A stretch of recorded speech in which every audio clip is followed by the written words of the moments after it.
Profesora Paola, muy buenas noches. Mi nombre es Saúl Serrano. Vivo en la ciudad de Cúcuta y a continuación voy a dar comienzo a la actividad sobre este video relacionado con las teorías que estamos viendo en la unidad 2. Sobre la teoría del modelo, he podido concluir que el lector requiere ciertos movimientos cooperativos activos, es decir, para interpretar y que lo hagan conscientes por parte de ese mismo lector. El lector logra que el texto revele sus múltiples conexiones que son producto de la mente que elabora la materia prima de ese texto. El lector modelo es el que puede interpretar el texto de manera análoga, es decir, de manera semejante a la del autor que lo generó, o sea, que logre visualizar lo que éste plasmó en sus escritos, de tal modo que pueda hacer una interpretación de ese texto como tal. El lector modelo es capaz de participar en la actualización de las intenciones que el enunciado contiene virtualmente, es decir, la cooperación que hay entre autor y lector. Quiero destacar una parte de el papel del escritor y del lector. El texto tiene elementos no dichos, por eso algunos autores lo mencionan como una mirada hacia un papel o pintar hacia un papel, lo cual gracias a esto el lector participa, es decir, cuando deja fluir la imaginación. Asimismo, todo el texto o mensaje postula una competencia gramatical por parte de quien interviene, o sea, el lector cuando saca sus conclusiones. Hay textos para cierta clase de lectores con cierto grado de conocimiento y experiencia, por ejemplo, los artículos científicos. En este caso nosotros estamos analizando un documento que es bastante abstracto, como lo es la teoría transaccional. Uno a veces queda perplejo porque no sabe interpretar lo que esta quiere decir. De otro lado, la interpretación que el lector le dé a un texto puede ser innumerable. Es decir, en muchas ocasiones no necesariamente el autor tiene que interpretar, no necesariamente el lector tiene que interpretar tal como lo quiere que lo entienda el escritor, de ninguna manera. La cooperación textual entre las dos partes, es decir, entre lector y escritor, es un fenómeno que se hace con dos estrategias, o sea, tipo discurso, no entre sujetos individuales, o sea, que el escritor no redacta para una persona, sino su papel va más allá de la interpretación impersonal hacia ese alguien.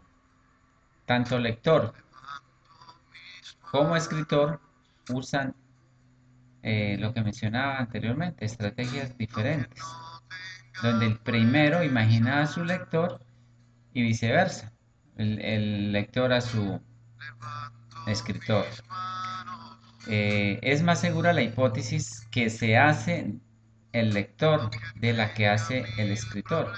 ¿Por qué? Porque simplemente uno está maquinando, está imaginando hacia aquello que uno está sacando de ese texto. Sobre la teoría de Stanislao Zuleta puedo decir que pues es un hombre bastante admirable en Colombia. Él planteaba que el alumno en la escuela se limita a ver y oír y no a pensar. Y eso es gran verdad y hoy día lo estamos viviendo. Eso no únicamente viene desde atrás, sino también en este tiempo lo estamos viendo. Él decía que mientras más industrializada estuviera una un país se daba un retroceso en la educación. Y pues el legado que Zuleta le deja a Colombia es bastante amplio, no solamente a la educación, sino al país como tal. ¿Por qué? Porque por medio de sus cátedras propició un gran amor por la lectura y precisamente en sus artículos sobre la lectura hace énfasis en la falta de interés de los jóvenes de su época y por ende de la actual, ya que no es la excepción. La lectura donde ellos, o sea, los jóvenes, toman esto como un deber al acto de la lectura, mas no como un método de adquirir conocimientos y de enriquecerse culturalmente, porque al terminar una obra no somos los mismos que cuando empezamos, todo debido a que las obras arremeten contra nosotros con su poder transformador. Es decir, que el mundo de la lectura cambia y hace volar la imaginación y hace de esta una experiencia enriquecedora. Entre tanto, la lectura la definía el señor Zuleta como el placer de la imaginación, ya que un libro simplemente hace maquinar la mente del lector,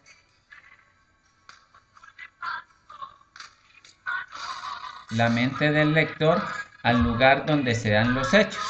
Es decir, tal y como uno se imagina leyendo cierto libro y se remonta a la época donde el día en que se dieron esos hechos. Cada uno de esos personajes que intervienen, sus experiencias, lo que más destacaba el señor Zuleta es que la lectura es donde se puede aprender la esencia del ser humano. ¿Por qué él dice? Porque a partir de la literatura es la suma de sus experiencias. Su letra lograba comunicar y contagiar a los demás el acto de leer, porque la lectura para él era transformativa y con un escenario bastante eh, eh, comprometedor en el sentido de que, porque él desde niño lo castigaban porque él no estaba de acuerdo en la clase con el profesor, entonces lo mandaban para la biblioteca. Y él se volvió un ratoncito de biblioteca, entonces por eso era que él hablaba con tanta propiedad, con tanta experiencia y sobre todo con mucho criterio para saber llegar y contagiar a ese escenario cuando él trataba de enseñar. Estanislao fue ese hombre que enseñó a leer a Colombia y este fue su mayor aporte a la educación de este país. Sobre la teoría transaccional, ¿qué puedo decir? Pues que es un trabajo escrito donde esta autora Rosenberg hace referencia a un poema en su escritura. No tiene el mismo significado para todos, ya que cada lector trae el conocimiento individual de antecedentes, creencias eh, y en el contexto, en el acto de la lectura. Rosenblatt coloca todas las transacciones de la lectura en un continuo entre la estética, es decir, el placer por la lectura, y lo eferente, o sea, la lectura para obtener un significado, lo que yo pueda extraer de esa lectura. Sostuvo que el acto de la lectura era una transacción dinámica entre el lector y el texto. ¿Por qué? Porque ella argumentó que el significado de cualquier texto no reside en la propia palabra, en la propia obra, perdón, sino en la interacción del lector con ella. En otras palabras, en su obra no se percibe al lector como si fuera solo un elemento que forma parte de una teoría. Es decir, que antes se lo siente como un ser individual, donde éste participa de determinada manera, con sus experiencias literarias, de acuerdo a sus antecedentes sociales, sus vivencias, etcétera, etcétera. Eh, de esta de este documento me surge una pregunta y es que ¿por qué a menudo se habla de la obra de Rosenblatt donde se dio la teoría con ese nombre de transaccional? Pues simplemente se debe a la necesidad de destacar que tanto el lector como el texto son parte de una situación total, indivisible, en la que ambos son a la vez condicionados y condicionantes uno del otro. O sea que hay una relación, tanto del uno como del otro. En otras palabras, la teoría transaccional comparte con otras teorías sobre la lectura la idea de que el lector es un participante activo en ese proceso. Es en la manera de concebir la relación del lector con el texto, o sea, donde reside esa diferencia fundamental entre ellos. La mayor parte de las teorías conciben esa relación de manera dualista, o sea, a partir de criterios, en el sentido de considerar al lector y al texto como dos entidades separadas. ¿Por qué entidades separadas? Porque uno muchas veces interpreta un libro de cierta manera y el autor de pronto no lo plasmó con esa intención pero de todas formas uno así lo está entendiendo. Bueno, en cuanto a la segunda pregunta, ¿qué es el texto? Ya lo mencionaba anteriormente, y el texto es un conjunto de signos capaces de ser interpretados como símbolos verbales, eh, es simplemente marca sobre papel, un objeto en el ambiente, hasta que un lector efectúa una transacción con esto. O sea, hay esa relación de interpretación de texto hacia lector, de lector hacia texto, perdón. Es un conjunto de símbolos verbales, o sea, escritura, con un patrón sintáctico que asume entidad durante la transacción con los signos dispuestos en la página. Es decir, que es un conjunto capaz de ser interpretados como símbolos verbales, o sea, hasta que el lector llegue y los interprete. Simplemente es una marca sobre papel. Algunos críticos y autores lo determinan de esa manera y que están en un ambiente cuando el lector efectúa una transacción y con este se logra el significado. El texto es un sistema abierto y por lo tanto la variación en la interpretación es la respuesta esperada. Cuando uno interpreta un texto de una manera y el otro lo interpreta de otra. O a veces simplemente un texto uno lo lee hoy y mañana ya no es el mismo. ¿Por qué? Porque uno mañana ya lo está entendiendo de otra manera. A eso hago referencia. Tanto lector como texto se modifican en esa transacción. O sea, lo que mencionaba ahorita, uno ya no es lo mismo después de uno haber leído un texto hoy y mañana ir y leerlo por segunda vez, uno ya lo interpreta de una mejor manera. En otras palabras, un texto se emite para que alguien lo actualice incluso cuando no se espera o cuando no se desea que ese alguien exista concretamente y empíricamente, es decir, cuando alguien quiera leerlo o cuando no quiera leerlo, no deja de ser texto. Puedo concluir que el modelo lector en relación con toda esta temática es aquel que interpreta y se deja incluir por lo que está inmerso en un escrito de tal modo que se interprete de alguna manera, ya sean a través de textos cerrados y abiertos. Bueno, después de ver el video para dar respuesta a la tercera pregunta sobre Gustavo Martín Garzo, en su documento La lectura como acogida.